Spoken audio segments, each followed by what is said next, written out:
ನಾವು ಪೊಲೀಸರಿಗೆ 1,85,000 ರೂಪಾಯಿಯನ್ನು ಕೊಟ್ಟಿದ್ದು ಸತ್ಯ. ಪೊಲೀಸರು ನಮಗೆ ಸಿಕ್ಕಾಪಟ್ಟೆ ಕಿರುಕುಳವನ್ನ ನೀಡ್ತಾ ಇದ್ದಾರೆ ಸರ್. ನಮಗೇನಾದ್ರೂ ಆದ್ರೆ PSI ಹರಿನಾಥ್ ಬಾಬು ಕಾರಣ ಅಂತ ಹೇಳಿ ಆರೋಪ ಮಾಡಲಾಗಿದೆ. ನೋಡಿ, ಏನು ಖಾಸಗಿ ಸಿಲಿಂಡರ್ ವಿಚಾರವಾಗಿ ನಿರಂತರ ಪೊಲೀಸ್ನವರಿಂದ ಟಾರ್ಚರ್ ಆಗ್ತಾ ಇದೆ. ನಾವು ಪೊಲೀಸವರಿಗೆ 1,85,000 ರೂಪಾಯಿಯನ್ನ ಕೊಟ್ಟಿದ್ದು ಸತ್ಯ. ಪೊಲೀಸರು ನಮಗೆ ಸಿಕ್ಕಾಪಟ್ಟೆ ಕಿರುಕುಳವನ್ನ ನೀಡ್ತಾ ಇದ್ದಾರೆ ಸರ್. ನಮಗೇನಾದ್ರೂ ಏನು ತೊಂದರೆ ಆದರೆ ಅದಕ್ಕೆ ಕಾರಣ PSI ಹರಿನಾಥ್ ಬಾಬು ಅಂತ ಹೇಳಿ ದೀಪಾರಾಮ್ ಹಾಗೂ ಮಂಗಲರಾಮ್ ಗಂಭೀರವಾಗಿ ಆರೋಪವನ್ನು ಮಾಡಿದ್ದಾರೆ. ಗ್ಯಾಸ್ ಸಿಲಿಂಡರ್ ವಿಚಾರವಾಗಿ ನಿರಂತರವಾಗಿ ಟಾರ್ಚರ್ ಅನ್ನ ನೀಡ್ತಾ ಇದ್ದಾರೆ. ಇನ್ನು ಆವಲಹಳ್ಳಿ PSI ಹರಿನಾಥ್ ಬಾಬುಗೆ 3 ಕಂತುಗಳಲ್ಲಿ ಹಣವನ್ನ ನೀಡಿದ್ದೀವಿ. ಮೊದಲನೆಯ ಕಂತಿನಲ್ಲಿ 1 ಲಕ್ಷ ರೂಪಾಯಿ ಕೊಟ್ಟಿದ್ದೀವಿ. ಎರಡನೇ ಬಾರಿ 35,000 ರೂಪಾಯಿಯನ್ನ ಕೊಟ್ಟಿದ್ದೀವಿ. ಮೂರನೇ ಬಾರಿ ಮಫ್ತಿಯಲ್ಲಿ ಯಾರ್ಯಾರೋ ಬಂದಿದ್ರು. 112ಕ್ಕೆ ಕರೆ ಮಾಡಿದ್ವಿ. ಅವರು 48,000 ರೂಪಾಯಿಯನ್ನ ತಗೊಂಡ್ರು. ಅಲ್ಲಿ ಸಿಲಿಂಡರ್ ಕೊಡಿ ಅಂತ ಕೇಳಿದ್ರೆ ಕೋರ್ಟ್ಗೆ ಹೋಗಿ ಅಂತ ಹೇಳ್ತಾರೆ. ಅಲ್ಲಿ 1,25,000 ರೂಪಾಯಿಯನ್ನ ಕೇಳ್ತಾ ಇದ್ದಾರೆ. ಎಲ್ಲಿಂದ ತರೋದು ಹೀಗಾದ್ರೆ? ಈಗ ಖಾಸಗಿ ವ್ಯಕ್ತಿಗಳಿಂದ ದೂರವಾಣಿ ಕರೆ ಬರ್ತಾ ಇವೆ. ನಮಗೆ ಭಯ ಆಗ್ತಾ ಇದೆ. ನಮಗೆ ಸಿಕ್ಕಾಪಟ್ಟೆ ಕಿರುಕುಳ ಆಗ್ತಾ ಇದೆ, ನಮ್ಮನ್ನು ಕಾಪಾಡಿ ಅಂತ ಅಶ್ವವೇಗ ನ್ಯೂಸ್ ಜೊತೆ ದೀಪಾರಾಮ್ ಮಂಗಲರಾಮ್ ಅಳಲು ತೋಡ್ಕೊಂಡಿದ್ದಾರೆ. ಪ್ರಕರಣದ ತನಿಖೆಗೆ ಆದೇಶವನ್ನ ವೈಟ್ಫೀಲ್ಡ್ DCP ನೀಡಿರುವಂಥದ್ದು. ಇಲ್ಲಿ ಅವರಿಗೆ ದೂರವಾಣಿ ಕರೆಯ ಮೂಲಕವಾಗಿ ಬೆದರಿಕೆ ಹಾಕಲಾಗ್ತಾ ಇದೆ. ನಮಗೆ ಭಯ ಆಗ್ತಾ ಇದೆ ಅಂತ ಈಗ ತಿಳಿಸಿರುವಂಥದ್ದು. ನೋಡಿ, ನಾವು ಪೊಲೀಸರಿಗೆ 1,85,000 ಕೊಟ್ಟಿದ್ದೀವಿ. ಪೊಲೀಸರು ನಮಗೆ ಸಿಕ್ಕಾಪಟ್ಟೆ ಕಿರುಕುಳವನ್ನು ನೀಡ್ತಿದ್ದಾರೆ. ನಮಗೇನಾದರೂ ಆಯಿತು ಅಂದರೆ ಅದಕ್ಕೆ ಕಾರಣ PSI ಹರಿನಾಥ್ ಬಾಬು ಅಂತ ದೀಪಾರಾಮ್ ಮಂಗಲರಾಮ್ ಈಗ ಆರೋಪವನ್ನು ಮಾಡಿದ್ದಾರೆ. ಗ್ಯಾಸ್ ಸಿಲಿಂಡರ್ ವಿಚಾರವಾಗಿ ನಿರಂತರವಾಗಿ ಟಾರ್ಚರನ್ನು ಕೊಡ್ತಿದ್ದಾರೆ ನಮಗೆ. ಆವಲಹಳ್ಳಿ PSI ಹರಿನಾಥ್ ಬಾಬುಗೆ 3 ಕಂತಿನಲ್ಲಿ ನಾವು ಹಣ ನೀಡಿದ್ದೀವಿ. ಮೊದಲನೇ ಕಂತಿನಲ್ಲಿ 1 ಲಕ್ಷ ರೂಪಾಯಿಯನ್ನು ಕೊಟ್ಟಿದ್ದೀವಿ. ಎರಡನೇ ಕಂತಿನಲ್ಲಿ 35,000 ರೂಪಾಯಿಯನ್ನು ಕೊಟ್ಟಿದ್ದೀವಿ. ಮೂರನೇ ಬಾರಿಗೆ ಮಫ್ತಿಯಲ್ಲಿ ಯಾರ್ಯಾರೋ ಬಂದಿದ್ರು. 112ಕ್ಕೆ ಕರೆ ಮಾಡಿದ್ವಿ. ಅವರು ಬಂದು 48,000 ರೂಪಾಯಿನ ತಗೊಂಡು ಹೋದ್ರು.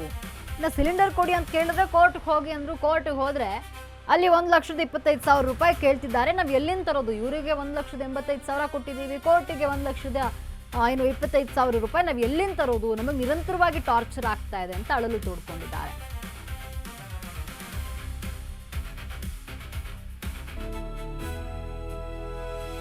ದೀಪಾರಾಮು ಇದು ಅವಲಹಳ್ಳಿ ಪೊಲೀಸ್ ಅವ್ರಿಗೆ, ಇದು ಹರಿನಾಥ್ ಬಾಬು ಅವ್ರಿಗೆ ಒಂದು 2 ತಿಂಗಳ ಮುಂಚೆ ಅವ್ರ ಹತ್ರ ಬಂದ್ಬಿಟ್ಟು ಅಲ್ಲ ಈ ಥರ ಸಿಲಿಂಡರ್ ಯಾಕೆ ಮಾಡ್ತಾ ಇದೀಯಾ ಹಂಗೆ ಅಂದರು.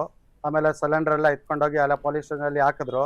ಆಮೇಲೆ 1 ಲಕ್ಷ ಕೇಳಿದ್ರು. ಅದೇ ನಾನು ಗಾಬರಿ ಆಗಿ 1 ಲಕ್ಷ ಕೊಟ್ಟೆ. ಆಮೇಲೆ ತಿರ್ಗಾ ಒಂದು ತಿಂಗಳ ಮುಂಚೆ ಇನ್ನೋವಾ ಕಾರಲ್ಲಿ 8 ಜನ ಬಂದರು. ಅವ್ರಿಗೆ 35,000 ರೂಪಾಯಿ ಕೊಟ್ಟೆ. ತಿರ್ಗಾ ಇವಾಗ 20 ದಿನ ಮುಂಚೆ ಇನ್ನೊಬ್ರು 3 ಜನ, 1 ಲೇಡಿ, 3 ಜೆಂಟ್ಸ್, 1 ಲೇಡಿ, 4 ಜನ ಬಂದಿದ್ದಾರೆ. ಅವ್ರು ಬಂದ್ಬಿಟ್ಟು 80,000 ಕೊಡು, 90,000 ಕೊಡು ಅಂತ ಕೇಳಿದ್ರು. ಆಮೇಲೆ ನಾವು ಗಾಬರಿ ಆಗಿಗೆ ಅಕ್ಕಪಕ್ಕ ಅವ್ರಿಗೆ ಕರ್ಸ್ಬಿಟ್ಟು ಅವ್ರು ಏನು ಮಾಡಿದ್ರು ಅಂದರೆ 112ಕ್ಕೆ ಫೋನ್ ಮಾಡಿಬಿಟ್ಟು 112 1 ಅವರಲ್ಲಿ ಬಂದ್ಬಿಟ್ಟು ಅವ್ರು ಇಟ್ಕೋಬೋಗ್ಲು ನಾನು ಇಟ್ಕೊಬಿಟ್ಟು ಆಮೇಲೆ ನನ್ನ ಹತ್ರ ತಿರ್ಗಾ 50,000 ರೂಪಾಯಿ ಕೊಟ್ಟಿದ್ದಾರೆ.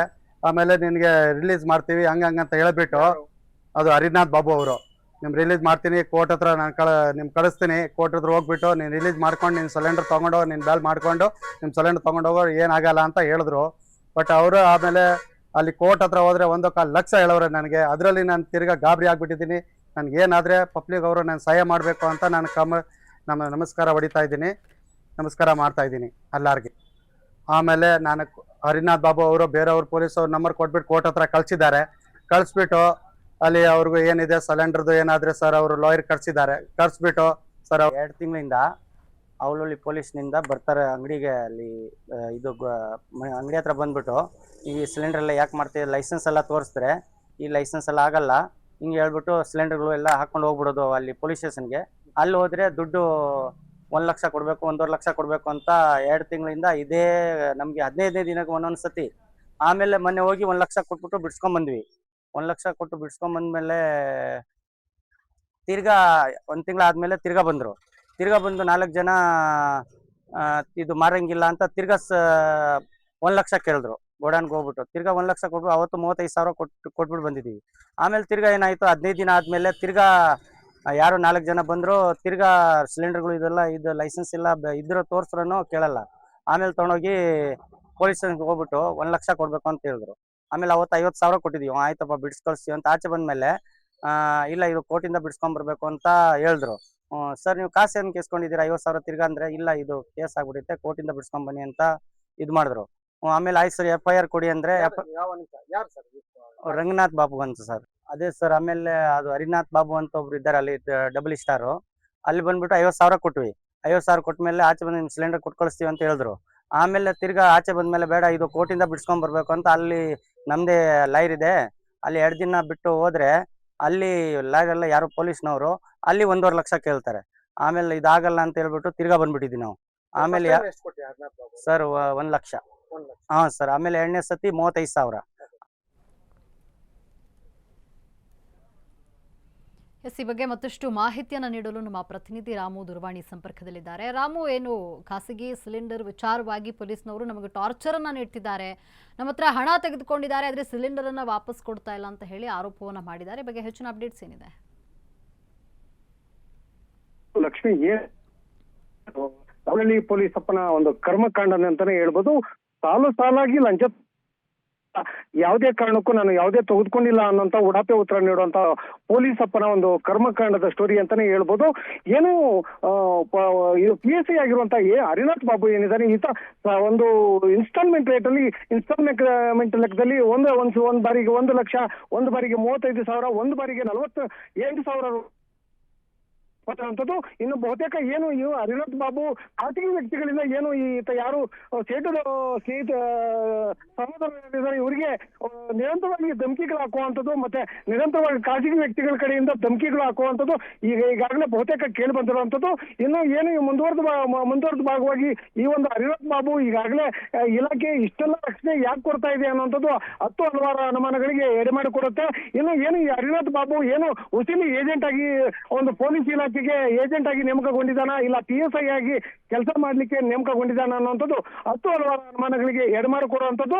ಇನ್ನು ಮುಂದುವರೆದವಾಗಿ ಏನು ಈ ಒಂದು ಹರಿನಾಥ್ ಬಾಬು ಏನು ಇಷ್ಟೆಲ್ಲ ಲಂಚದ ಒಂದು ಪ್ರಕರಣ, ಮತ್ತೆ ಲಂಚಕ್ಕೆ ಇಷ್ಟೆಲ್ಲ ಬೇಡಿಕೆ ಇಟ್ಟು ಇಷ್ಟೆಲ್ಲ ಅವಾಂತರಗಳು ಸೃಷ್ಟಿಯಾಗಿದ್ರು ಕೂಡ ಸಂಬಂಧಪಟ್ಟ ಇಲಾಖೆ ಅಧಿಕಾರಿಗಳಾಗ್ಲಿ, ಸಂಬಂಧಪಟ್ಟ ವಿಚಾರವಂತರಾಗ್ಲಿ ಇದ್ರ ಬಗ್ಗೆ ಯಾವುದೇ ಇಲ್ಲಿ ತನಕ ವಿಚಾರ ತಿಳಿಸುವಂತದ್ದಿಲ್ಲ.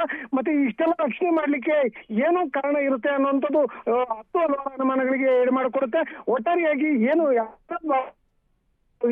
ಆದಷ್ಟು ಬೇಗ ಒಂದು ಶಿಸ್ತು ಕ್ರಮ ಇಲಾಖೆಯಲ್ಲಿ ನಡೆಸಬೇಕು ಅನ್ನುವಂಥದ್ದು ಸಾರ್ವಜನಿಕ ವಲಯದಲ್ಲಿ ಕೇಳಬರ್ತಿದ್ರು ಸಹಿತ ಏನು ಈ ಒಂದು ಸೇಟು ಸಹೋದರರು ಯಾರಿದ್ದಾರೆ ಇವರು ಕೂಡ ಒಂದು ಮೇಲಧಿಕಾರಿಗಳಿಗೆ ಮನವಿ ಮಾಡುವಂಥದ್ದು, ನಮ್ಗೆ ರಕ್ಷಣೆ ಬೇಕು, ರಕ್ಷಣೆ. ಯಾಕಂದ್ರೆ ಹರಿನಾಥ್ ಬಾಬು ವಿಚಾರದಲ್ಲಿ ನಾವು ಈ ತರ ಮೀಡಿಯಾ ಮುಂದೆ ಬಂದಿದ್ದಕ್ಕೆ ತುಂಬಾ ತೊಂದರೆ ಕೊಡ್ತಾ ಇದ್ದಾನೆ, ಖಾಸಗಿ ವ್ಯಕ್ತಿಗಳ ಕಡೆಯಿಂದ ಧಮಕಿಗಳಾಗ್ತಾನೆ, ಏನಾದ್ರೂ ಕೂಡ ನೇರ ಕಾರಣ ಹರಿನಾಥ್ ಬಾಬು ಅನ್ನುವಂಥದ್ದು ಈ ಒಂದು ಸಹೋದರರ ಒಂದು ವಿಚಾರ ಆಗಿರುತ್ತೆ ಅಂತ ಹೇಳ್ಬೋದು. ಲಕ್ಷ್ಮಿ, ಧನ್ಯವಾದ ರಾಮು ನಿಮ್ಮೆಲ್ಲ ಮಾಹಿತಿಗಾಗಿ.